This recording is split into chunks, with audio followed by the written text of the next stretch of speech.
The Confessions of Saint Augustine, Book 8, Chapter 4. Up, Lord, and do. Stir us up and recall us.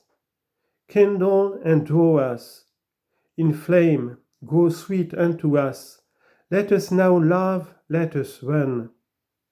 Do not many out of a deeper hell of blindness than Victorinus return to you, approach and are enlightened, receiving that light which they who receive power from you to become your sons?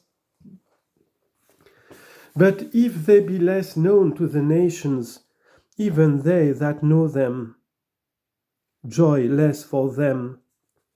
For when many joy together, each also has more exuberant joy, for that they are kindled and inflamed one by the other, again because those known to many influence the more towards salvation, and lead the way with many to follow.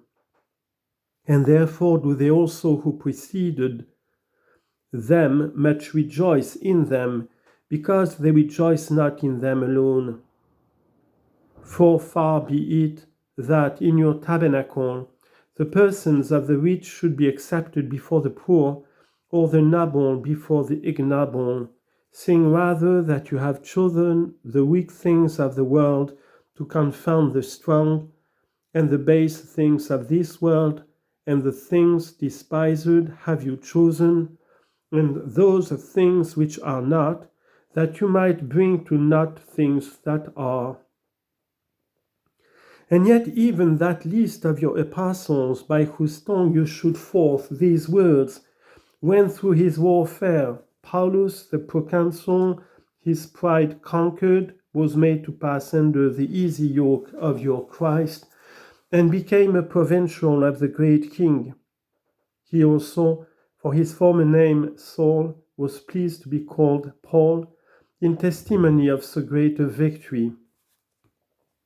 For the enemy is more overcome in one of whom he has more hold, by whom he has hold of more. But the proud he has more hold of through their nobility, and by them of more through their authority. By how much the more welcome then the heart of Victorinus was esteemed, which the devil had held as an impregnable possession, the tongue of Victorinus, with which mighty and keen weapon he had slain many, so much the more abundantly ought your sons to rejoice. For that our king has bound the strong man, and they saw his vessels taken from him and cleansed, and made meet for your honor, and become serviceable for the Lord, and to every good work. Chapter 5. But when that man of thine, Simplicianus, related to me this of Victorinus, I was on fire to imitate him, for this very end had he related it.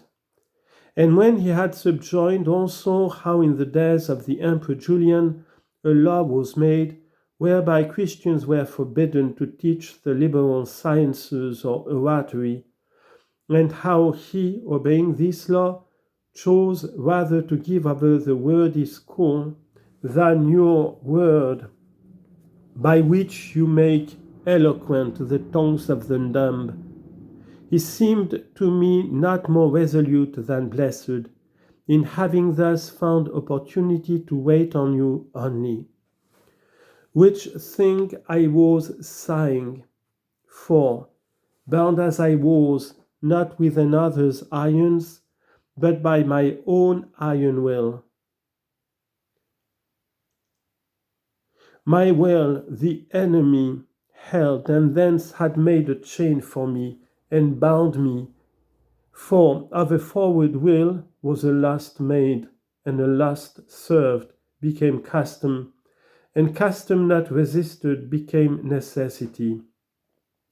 By which links, as it were, joined together, whence I called it a chain, a hard bondage held me enthralled. But that new will which had begun to be in me, freely to serve you and to wish to enjoy you, O God, the only assured pleasantness, was not yet able to overcome my former willfulness, strengthened by age. And by thus did my two wills, one new and the other old, one carnal, the other spiritual, struggle within me, and by their discord undid my soul.